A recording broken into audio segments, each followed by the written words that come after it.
ہر قبیلہ آئے اور اپنی عورتیں جو ہیں ان کی رشتہ داروں کو لے کے جائیں۔ قافلے بنی اسد پہنچا، انہوں نے اپنی جو عزیز عورتیں تھیں ان کو پیشانہ لے کر چلے گئے۔ ان کے خاندان والے پہنچے، ایک ایک قبیلے کے لوگ آتے تھے، اپنی اپنی رشتہ داروں کو پہچانتے تھے اور لے کر چلے جاتے تھے۔ دربار جو تھا وہ پورا خالی ہو گیا، صرف محمد کی نوازی دربار میں کھڑی ہے۔ 3.5 سال سکینہ اپنی اپنی سوال کرتی ہے، جس کا آدھا دامن جو ہے وہ جلا ہوا، کان جو ہے وہ زخمی، کانوں پر تماچوں کے نشان، کہتی ہے بھومی اماں کوئی ہمارا وارث نہیں۔ بڑا افسر بڑا جملہ کہا جناب زینب کہ بیٹا ہمارا کوئی والی و وارث نہیں ہے۔ اس کے بعد جو ہے ہر ایک نے اپنی عورتوں کو رشتہ داروں کو جو ہے دربار سے لے کے جا چکا۔ محمد کی نواسی اور علی کی بیٹیاں کھڑی رہی۔ یہ ہے قرآن والے میں جو ہر جگہ پر ساتھ میں رہا، رسول اللہ موجودہ رہا۔ قرآن جلایا گیا تو خیام حسینی بھی جلائے گئے، قرآن نیزے پر قلم ہوا تو اہل بیت کے سر بھی جو تھے وہ نیزے پر قلم ہوئے۔ قافلہ کوفے سے چلنے لگا، ایک منزل سے گزرنے لگا۔ اغیار نے ہمیشہ احترام کی نظروں سے دیکھا ہے۔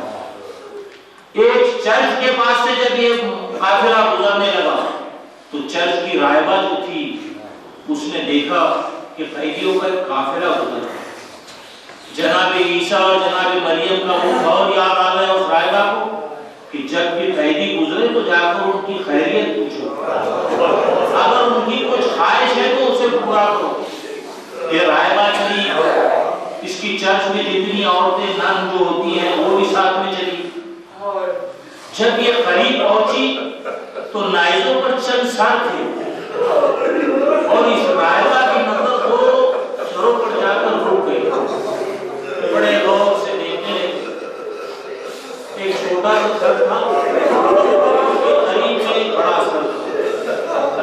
قریب ان نائزوں کے پہنچی، پہنچنے کے بعد دونوں سروں کو دیکھا اور اپنی تمام عورتوں کو بلایا کہ ادھر آؤ، میں دعا کرتی ہوں تم آمین کہو۔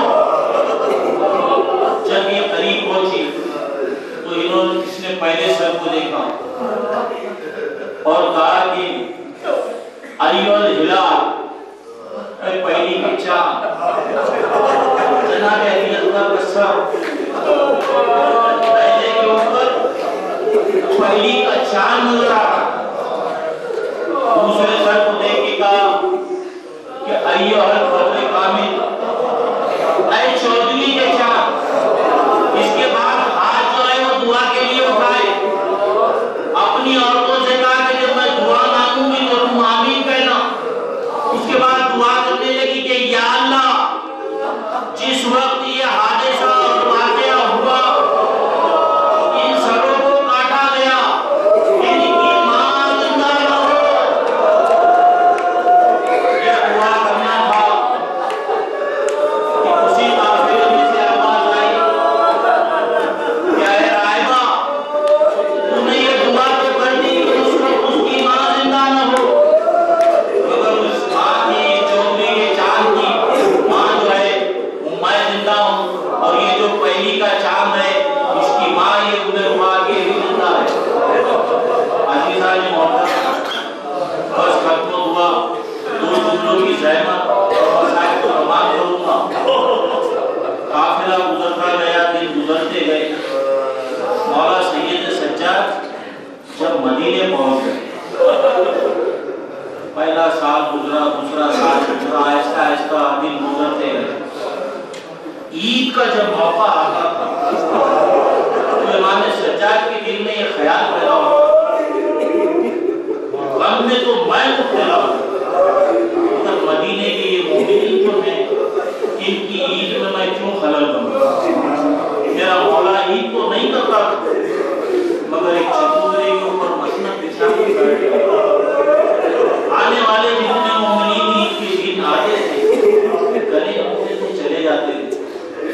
جناب ام المومنین کو جب یہ جناب ام البنین کو جب یہ خبر ہوئی تو ایک مرتبہ جناب عباس کے بیٹے کو بلایا. ایک کمی جو تھی وہی کی دلائی تھی کہا بیٹا جاؤ جا کر اپنے چچا سے ملاقات کرو. جناب عباس کا بیٹا چلا. جیسے ہی قریب ایمان سجاد کے پہنچا جناب عباس کے فرزند پر مولا کی نظر پڑی. یوم عاشور کا وہ منظر یاد آ گیا.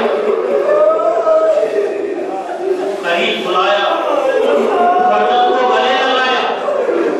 گلے لگاتے وقت بازوؤں کو نظر پڑی.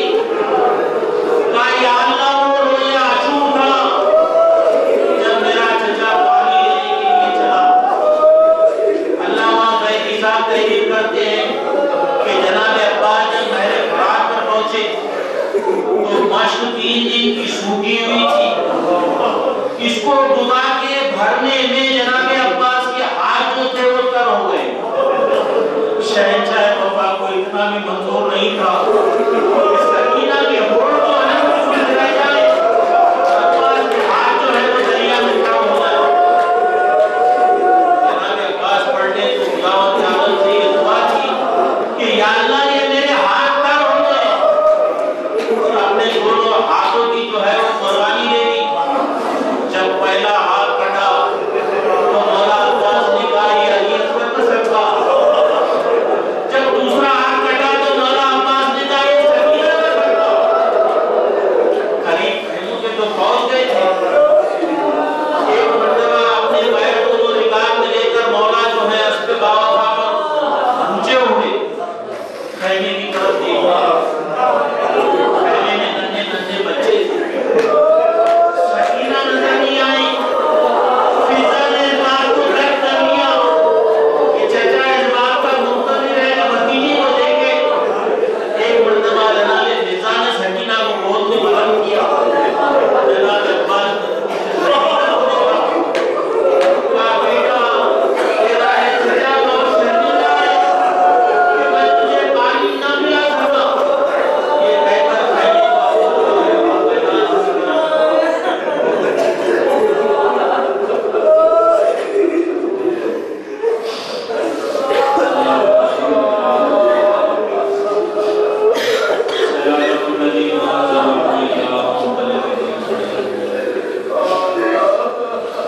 خیمے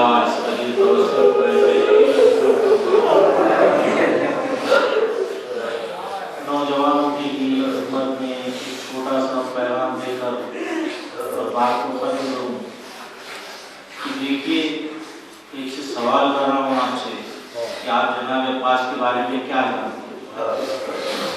ماشاءاللہ سے سب کچھ جانتے ہیں. سقائے سکینہ غازی عباس شہنشاہ وفا تمنا علی. میرے مولا نے تمنا کی تھی جناب عباس کی کہ اللہ مجھے ایک بیٹا دے جو تیرے حسین کی کمک اور مدد کرے. تو جناب عباس جو ہے وہ مولا علی کی تمنا ہے اور ہم اور آپ جو ہیں وہ فاطمہ الزہرا کی تمنا ہے. بیوی نے اپنے بابا سے پوچھا تھا کہ آخر میرے حسین پر روئے گا کون؟ رسول اکرم نے کہا کہ خدا کون کو پیدا کرے جو تیرے حسین پر گریا. تو جناب عباس جو ہیں وہ مولا کی تمنا ہے. آپ جو ہیں وہ فاطمہ الزہرا کی تمنا ہے. اب میں زیادہ کچھ نہیں کہوں گا.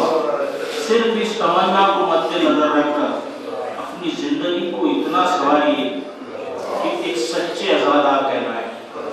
قسم خدا کی کہہ کر اس ممبر سے کہہ رہا ہوں اگر ذرا سا بھی اپنے کیریکٹر میں تبدیلی آ جائے ساری دنیا اگر آپ کے پیر دھو کر نہیں کی تو مجھے نور عباس نہیں کہنا.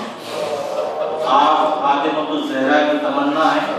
سچے عزادار بننے کے اللہ آپ کو توفیق عنایت کرے. جو بیمار ہیں کو بیمار کربلا کے صدقے میں شفاء کلی عنایت کرے. جو مومنین اس فرش عذاب پر ہیں ان کی دین اور دنیا کی جائز مقاصد کو اللہ فرمائے. ہمارے محمد وآل محمد کے ساتھ